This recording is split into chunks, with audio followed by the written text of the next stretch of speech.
Bine v-am găsit, bine v-am regăsit, dragilor din Zodia Balanță, oriunde v-ați afla. Iată-ne din nou împreună la o nouă lectură generală, de data aceasta pentru a doua săptămână a lunii octombrie, mai precis săptămâna cuprinsă între 6 octombrie până pe 12 octombrie inclusiv. Așa că toți cei care aveți soarele, luna, Venus, ascendentul sau oricare alt aspect astral important pentru voi din harta voastră natală și care are legătură cu Zodia Balanță, această lectură este de asemenea și pentru voi. Desigur, nu uitați, este totuși o lectură generală, așa că vă rog să luați decât acele mesaje care rezonează cu voi. Restul, lăsați-le să zboare în univers, pentru că sigur sunt pentru alte energii, care într-o mai mică sau mai mare măsură au legătură cu Zodia Balanță. Și acum haideți să vedem, să începem această lectură întrebând oracolul Lenormand.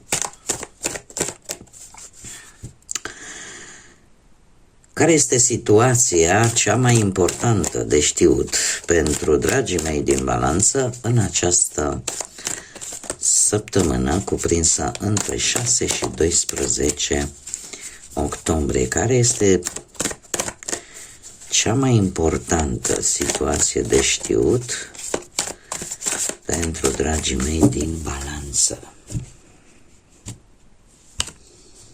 Haideți să vedem.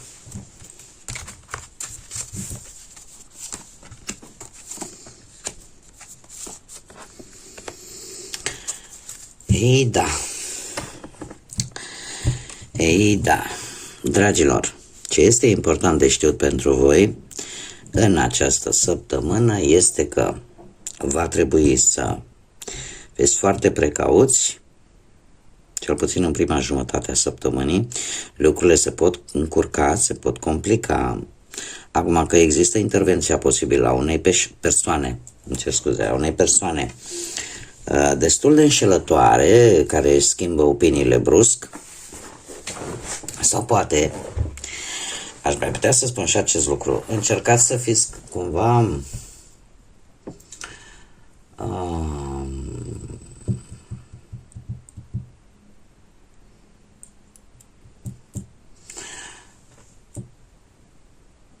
trebuie să fiți foarte atenți.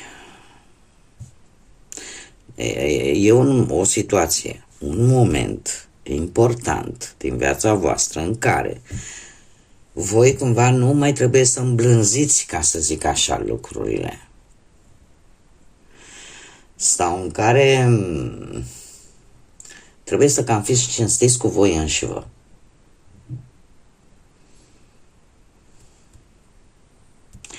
Este o situație în care lucrurile trebuie rezolvate indiferent cum. Adică nu le mai poți cosmetiza, ca să zic așa. De ce? Pentru că indiferent cât ai încercat tu să le cosmetizezi, indiferent cât, să zicem, ți-ai folosit un pic și retenia, ele nu vor trece așa cu una, cu două. Și atunci se cere un pic de realism, un pic de onestitate. Acum, e posibil într-adevăr să existe și o energie pe lângă voi schimbătoare. Azi așa, mâine așa. Și asta să creeze niște tensiuni, niște certuri, dar care nu vor dura. Trebuie să vă zic că nu vor dura.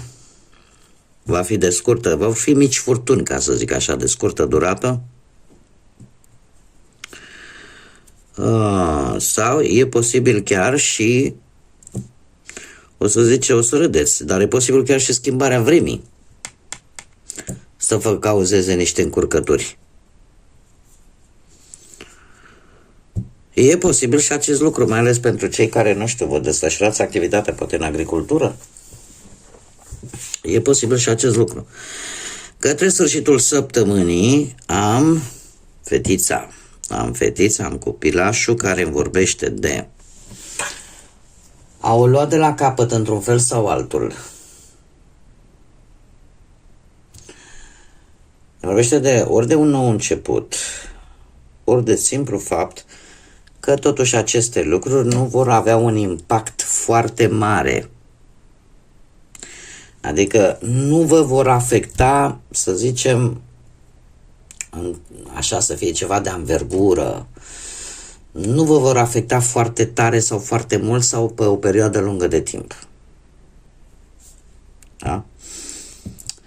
Cum de asemenea poate să fie vorba și de o mică bucurie pe care poate să aducă chiar copiii, cei care aveți copii, sau în cazuri, e adevărat, poate mai rare, dar asta nu înseamnă că nu e deloc, să aflați pur și simplu de venirea pe lumea unui copil și asta cumva să alunge așa cumva toți norii și toate grijile. De asta spun că e ceva aici care nu va dura, indiferent cum.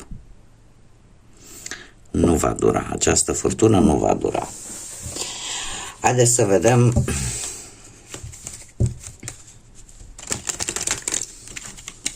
ce ne spune tarotul. Ce vine pentru dragii mei din Balanță în perioada 6-12 octombrie.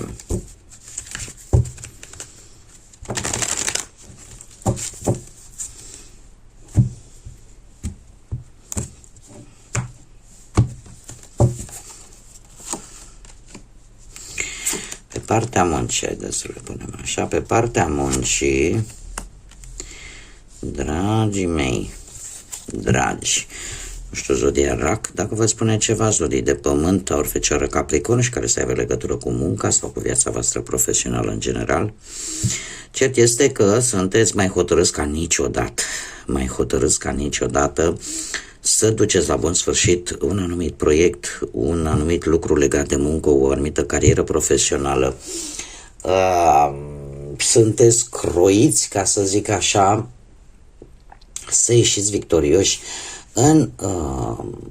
cel puțin pe planul ăsta profesional.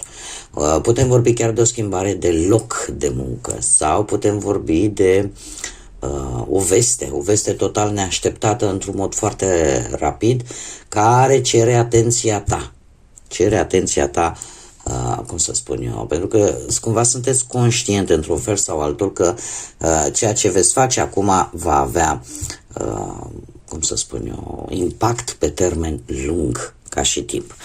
Acest paș de monede îmi poate vorbi de momentul în care vrei să acționezi, vei încerca să obții anumite informații necesare, poate să fie vorba de studii necesare sau pur și simplu poate că la locul de muncă ți se pune la probă îndemânarea, abilitățile tale și ți se tot dă așa ți se dau foarte multe de făcut. Asta nu înseamnă că nu le poți îndeplini. Da? Eu ce pot să vă spun este că sunteți pe drumul cel bun din punctul ăsta de vedere profesional, sunteți pe drumul cel bun, iar asta vă va face să vă deschideți orizonturile, dragilor. Nu știu, am impresia că e vorba totuși de o specializare de ceva aici. De o specializare și dar lucrul ăsta vă va deschide perspective cu totul și cu totul noi, pe care e posibil până acum să nu le fi avut. Da, mai ales că avem un doi de bâte care despre asta ne vorbește, despre ieșirea dintr-o zonă cu care deja te-ai obișnuit, dar care parcă nu-ți mai oferea lucruri noi, nu-ți mai oferea, trebuia cumva să te deschizi un pic mai mult, da? Așa că e vorba de drumuri pentru a obține o specializare sau drumuri pentru a-ți căuta un job care cumva să corespundă cu ceea ce tu știi să faci cel mai bine. Da? Vei fi obligat într-un fel sau altul, cum am mai spus, să ieși din această zonă de confort pentru a găsi cele mai bune soluții și pentru a-ți deschide în primul rând orizonturile. Pe partea banilor, nu știu cu cine vă ciondăniți voi aici pentru niște bani sau pentru o investiție pe care ați făcut-o la comun și acum fiecare o vrea pe a lui. Sau poate încă nu se văd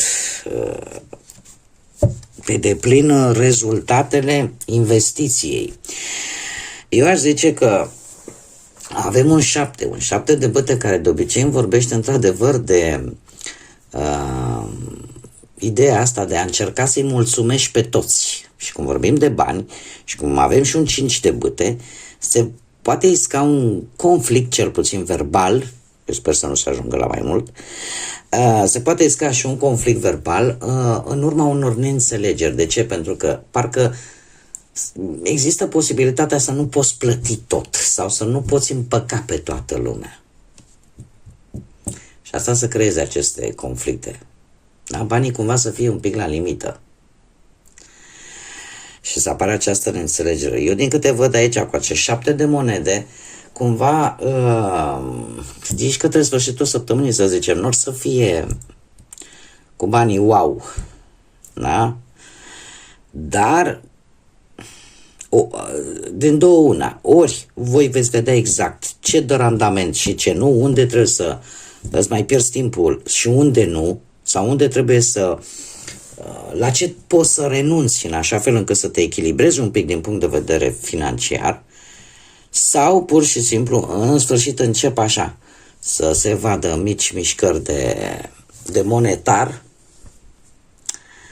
și în felul ăsta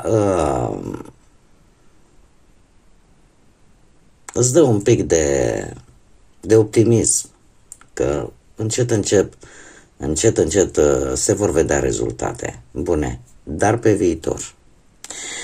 Ceva se va mișca, dar nu ceea ce voi vă așteptați. Nu știu ce să vă zic, dragilor, sunteți deja a 7-a zodie pe care o fac. Trebuie să vă spun că pentru niciuna dintre zodii, e ca un spoiler acum ce fac eu, nu? Bine, cu situații diferite. Dar în mare, așa, ce am observat eu, că în niciuna din zodii până la zodia voastră va fi o săptămână destul de, cum să spun eu, destul de zgomotoasă, și asta pentru că încă ultima eclipsă își mai face de cap, acea eclipsă parțială de soare pe care am avut-o, încă își mai face de cap. Dar încet nu trebuie să vă pierdeți încrederea, nu trebuie să vă pierdeți speranța, pentru că încet lucrurile se vor așeza și vom avea și un Venus în zodia voastră care încet, asta undeva pe 13 octombrie, care încet se va mai așeza un pic lucrurile. E, ca să zic așa, asta e coada dragonului, cu ce s-a întâmplat cu ultimele eclipse care au avut loc în septembrie. Așa că nu vă pierdeți speranța. Haideți să vedem. Pe partea sentimentală, pentru cei care sunteți deja într-o relație, dragii mei dragi, și dacă zodia Gemeni vă spune ceva, zodiile de apă, Rac, Pești, Scorpion, există ceva în relația voastră care s-a pierdut, sau voi considerați cel puțin că s-a pierdut. Nu știu, au mai rămas sentimente, probabil au mai rămas ceva emoții, ceva iubire, poate, pentru relația voastră, dar ceva s-a pierdut.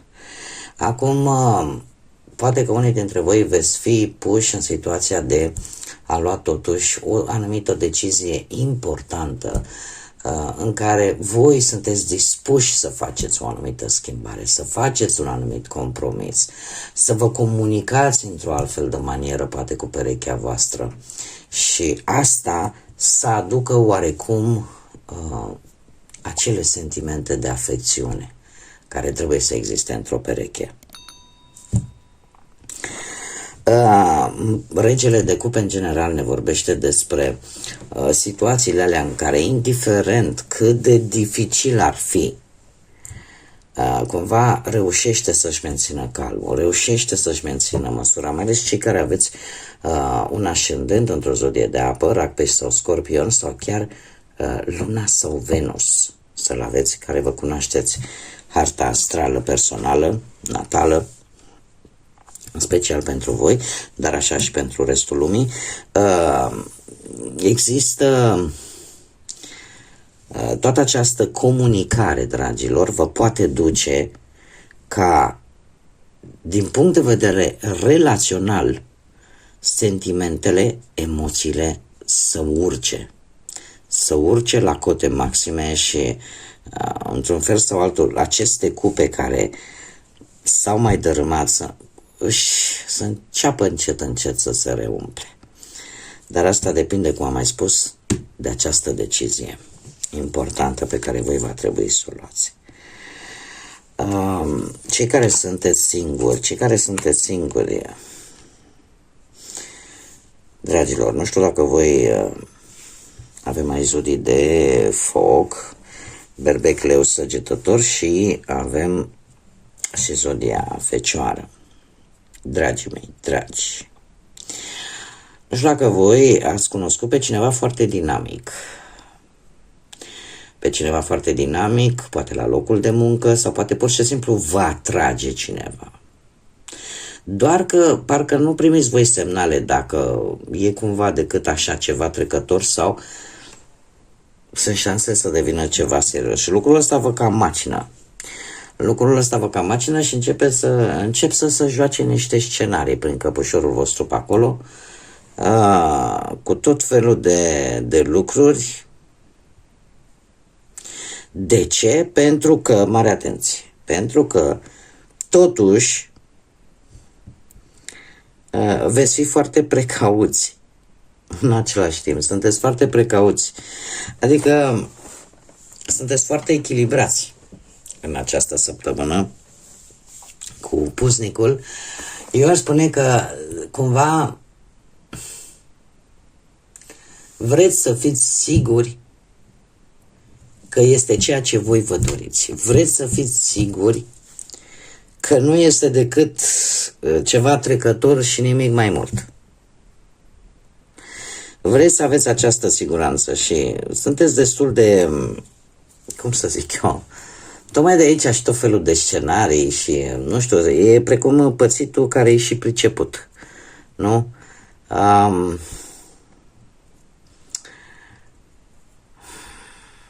Eu aș zice că voi încă mai aveți, există vreo fostă din trecutul vostru care chiar și în ziua de astăzi, într-un fel sau altul, vă afectează. Relația pe care ați avut-o cu acest cineva din trecutul vostru. Și de aici apare și această stare de confuzie și de negativitate vis-a-vis de această posibilă relație care ar putea apărea. Cum, de asemenea, putem vorbi chiar și de ca această energie să fie totuși ceva din trecutul vostru și care să fie apărut așa, hai să ne împăcăm, că uite ce rău e singurică. Și asta vă o să vă ridice tot felul de semne de întrebare și să vă faceți tot felul de gânduri. Că nu vreți să mai călcați pe bec, asta este clar. Haideți să vedem ce mesaj important am pentru voi, dragilor, din Balanță, pentru perioada 6-12 octombrie. Un mesaj important pentru voi.